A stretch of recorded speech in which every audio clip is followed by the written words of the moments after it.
A'udzubillahi minasyaitonirrajim. Bismillahirrahmanirrahim. Berikut ini akan kami sampaikan riwayat masalah Tanah Pak Bagio yang berdasarkan kesaksian Pak Slamet. Ini di paraf ya. Ini yang dari Pak Bagio ini ya. Ini kesaksian Pak Slamet bin Kerto. Nah, berikut ini objek lokasinya. Tanah Pak Bagio itu luasnya 30 hingga 50 tumbak atau 400 hingga 700 meter persegi.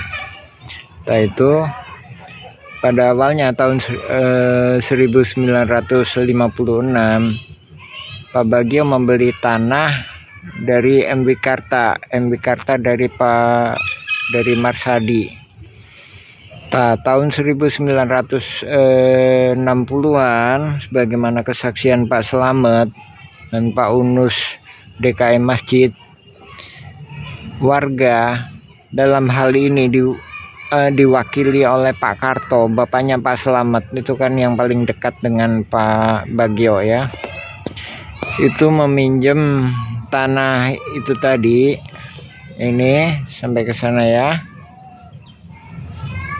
Nah, di sebelah timurnya pohon alpukat ini ya, itu untuk masjid dan untuk masyarakat.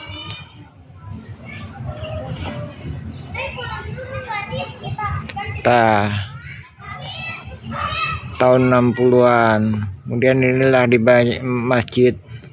Sekitar tahun 2000-an khotib pertama adalah Pak Odet M. Daniel yang dulu jadi DPR Kota Bandung, kemudian pernah menjadi Wali Kota Bandung. Itu khotib pertama. Nah, tahun 92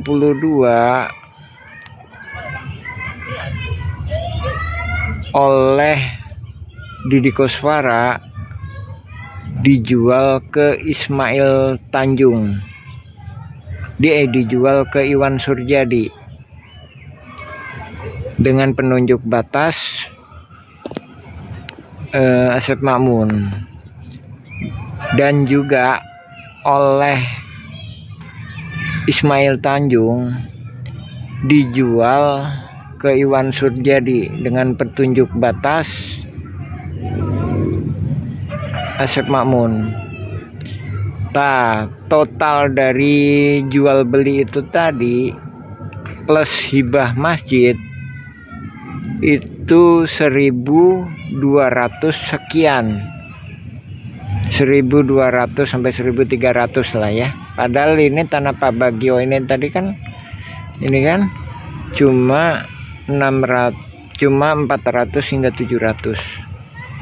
Nah, dari situ kejanggalannya, bahwa lain daripada itu, kejanggalan lainnya pembelinya adalah Iwan Surjadi, komisaris PT Batu Nunggal. Ntar ada korelasinya lainnya lagi ya.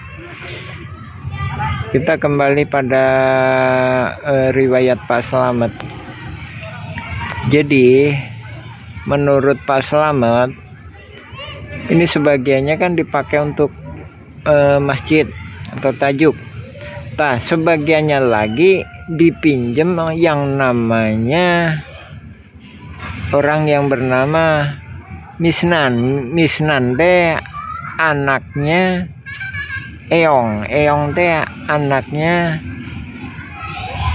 Nawisan.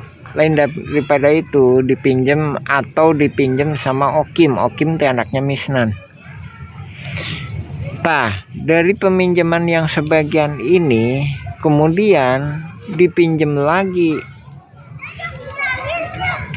oleh yang namanya Ahya. Namun Ahya ini tadi sebagiannya mau menjual di sini. menjual ke adiknya yang bernama Ada. Nah, ya kan, dari situ udah kompleks masalahnya kan.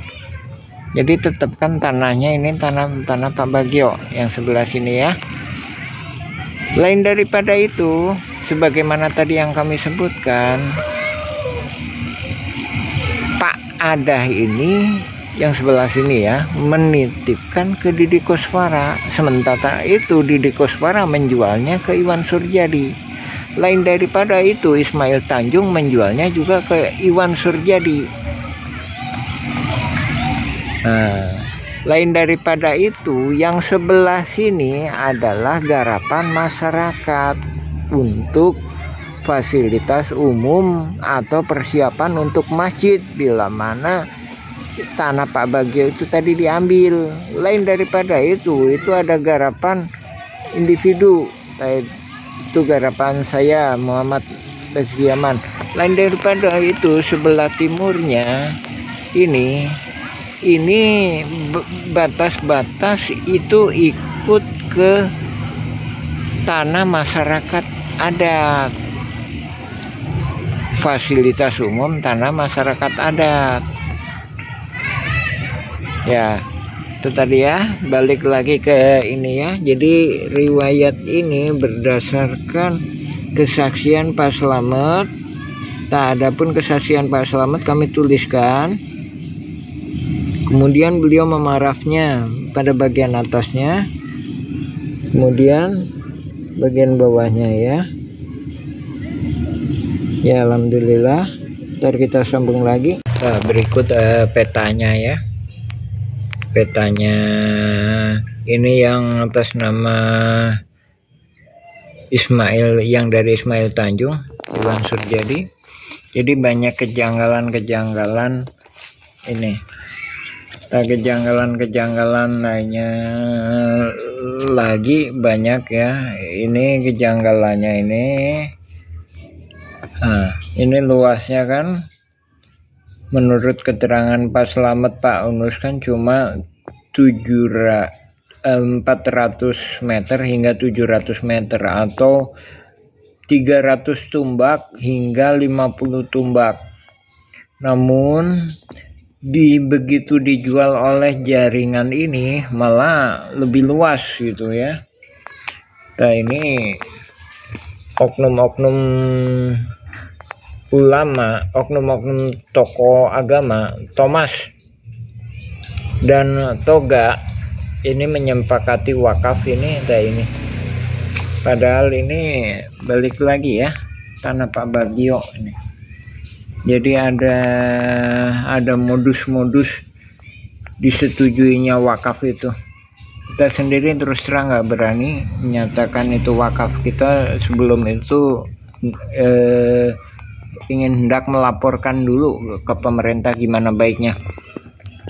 Lain daripada itu, keterangan Pak Slamet bin Karto tahun 1990 ada jalan. Sementara itu AJB ini jual beli ini dilakukan 92.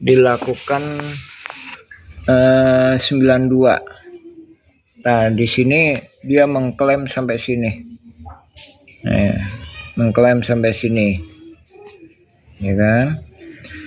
Lain daripada itu, nah ini juga korelasinya dengan konflik modus mafia tanah Salinggu Kadagolos. Itu dia posisinya di sini. Jadi dia sebagai, kalau menurut riwayat masyarakat itu tanah ex Mamawi Karta, tapi kalau riwayat peta Genom Verponding itu posisinya di sini di 6467. Nah, dari sini mengungkapkan adanya motif kolusi mafia tanah saling gugat. Sekalipun 6467 tidak digugat karena juga beresiko ya, karena ini ada makam ya. karena beresiko kalau menggugat ini ada makam. Dengan kata lain, bisa membuktikan bahwa masyarakat adat ada lebih dulu dibanding Simongan atau leluhurnya Simuler yang ngegugat saat ini.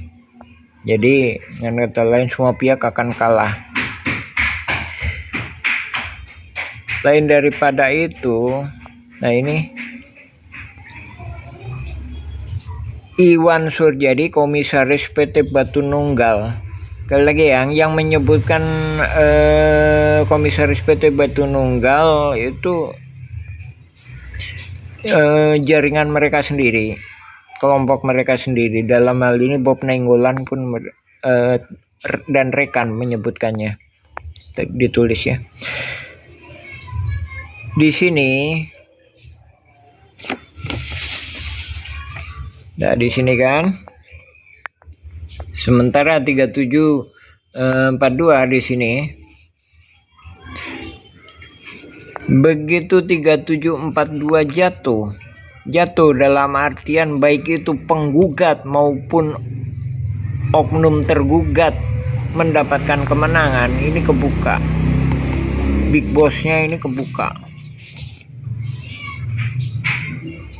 Ya. Sementara itu kan yang wilayah sini kan udah banyak yang digelapkan. Dalam artian juga Kampung Cirapuan dimanipulasi menjadi Dagolos.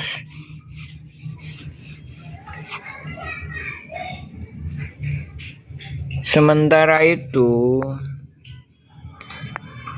sertifikat Iwan Surjadi CS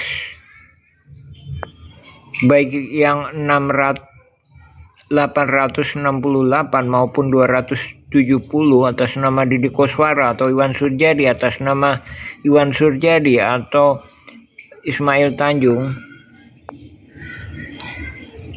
dia akan membendung warga-warga. Ini warga-warga ini nggak bisa keluar. Masjid pun ini nggak bisa keluar. Lain daripada itu, di sini pun ini nggak bisa keluar. Asalnya ini teh jalan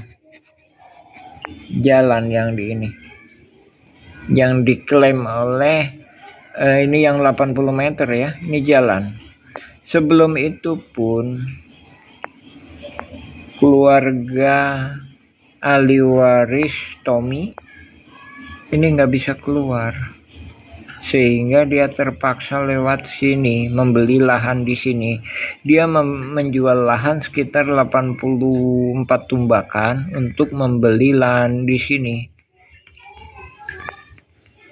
Jadi dijual cepat lahan yang 80 tumbak itu tadi, sekitar 1000 meteran lah ya, untuk membeli di sini 40 meter, sekitar 20 hingga 30 meter lah untuk jalan keluarga ini, karena jalan motor itu di sini dan sini, ini jalan motor. Nah dari sini banyak kejanggalan ini bahwa pengkondisian